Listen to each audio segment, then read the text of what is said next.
Sebagai seorang penggemar data dan angka, lalu kebetulan selalu mendapatkan informasi dari berbagai saluran dari seluruh dunia, maka sebuah keharusan bagi saya membagikan informasi ke sahabat semua sesuai dengan kapasitas analisa dan strategic thinking saya yang sederhana ini. Terlepas dari teori konspirasi masalah COVID-19 yang dengan kode rahasia ID 2020 ini, apapun itu, coronavirus sudah memapar 10 juta manusia lebih di dunia hingga awal Juli ini yang belum menunjukkan tanda-tanda slowing down. Jadi, bagi mereka yang percaya ini konspirasi, maka vaksin COVID itu sudah di tangan mereka. Tinggal kapan akan diluncurkan. Atas nama cita-cita globalis, maka salah satu tujuan mereka adalah depopulisasi atau pengurangan jumlah manusia di dunia ini. Kedua, membuat dunia masuk kepanikan atau reign of terror. Dipaksa membuat dunia mengikuti aturan baru yang mereka rancang. Kendali atas big data manusia di seluruh dunia. Jadi kalau terpapar masih 10 juta, belum tercapai targetnya. Belum akan diluncurkan vaksinnya. Mungkin di 1 miliar manusia yang terpapar, baru vaksin dibuka ke publik. Pertanyaannya, akankah benar sampai 1 miliar manusia terpapar COVID-19? Apakah ada manusia yang sedemikian kejam merancang kendali dunia seperti ini? Atau ini semua hanyalah virus biologi biasa? Sebelum kita lanjut, kita urai sekilas data. Zara, jaringan toko fashion tersebut, menutup lebih dari 1.200 outletnya di seluruh dunia. Chanel, Hermes, Patek Philippe, Rolex menutup produksinya. Nike rugi $23 billion.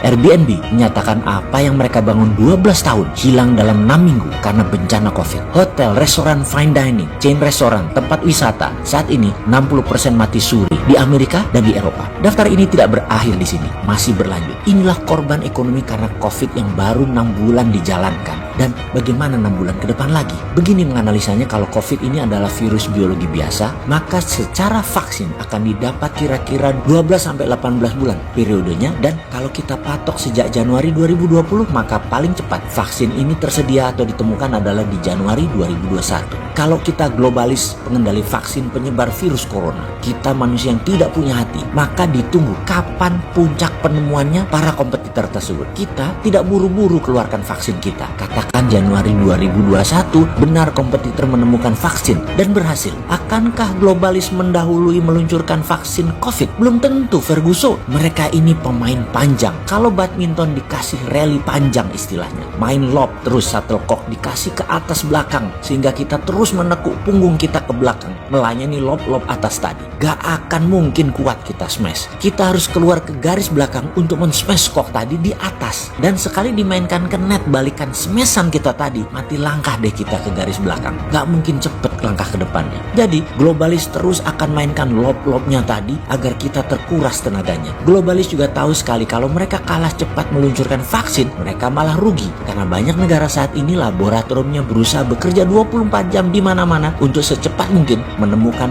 vaksin COVID. Jadi kapan globalis meluncurkan vaksinnya? Ketika Januari 2021 misalnya di laboratorium Perancis ternyata sudah menemukan vaksin COVID, maka mereka produksi secara komersial, membangun sarana dan lain sebagainya, kira-kira baru 6 bulan disiapkan atau siap. Jadi baru Juli 2021 vaksin untuk negara Perancis berhasil dibuat. Lalu Indonesia dan sisa dunia kapan? Tambah 6 bulan lagi sejak Juli, jadi paling cepat adalah Desember 2021 Indonesia dan sisa dunia dapatnya. Sekarang kita hitung 10 juta terpapar di dunia ini karena COVID. Desember 2020 dikalkulasi 300 juta manusia di dunia ini akan terpapar. Dan pada Juli 2021 data sederhana akan memperkirakan 600 juta manusia di dunia ini terpapar. Maka Desember 2021 1 miliar manusia ini terpapar. Sekali lagi, ini hanya perhitungan yang sangat pesimis. Jadi mudah-mudahan salah. 1 miliar. Ya, globalis senang di sini. Target mereka tercapai. Jadi kalau yang percaya COVID adalah konspirasi, maka vaksin keluar kira-kira Maret April 2021. September Oktober 2021 baru sampai ke Indonesia dan sisa dunia. Oke, kita lihat 6 bulan efek COVID ke ekonomi dunia bagaimana. Tambah 6 bulan lagi, apa yang terjadi di dunia ini? Bisa tebak apa yang terjadi di tahun 2021 nanti?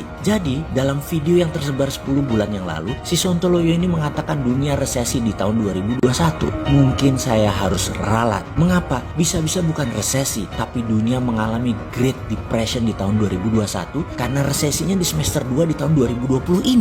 Sehubungan dengan itu semua sahabat, semoga mengerti mengapa kita membuka the political reveal agar segera bernegaranya ganti strategi yang baru yang bisa membuat bangsa Indonesia menjadi terdepan. Menyusul Tiongkok yang dipuja-puja seorang pejabat di Indonesia, juga menyusul si borok kokok Amerika yang membuat Sontoloyo ini diserang buzzer. Jadi mulai mengerti kan sekarang, karena ada yang selalu ingin Indonesia harus terus di bawah Tiongkok. Indonesia dikesankan harus butuh Tiongkok di segala lini. Gak boleh Indonesia itu berdaulat negerinya yang bisa menyusul Tiongkok. Di sisi lain ada pejabat juga yang ingin Indonesia harus taat IMF. Tidak boleh tidak. Indonesia wajib berhutang. Hutang itu solusi. Hutang itu cara bernegara yang benar. Oh ngono ya. Ambiar kabeh lek ngono. Wis kuapokmu kapan?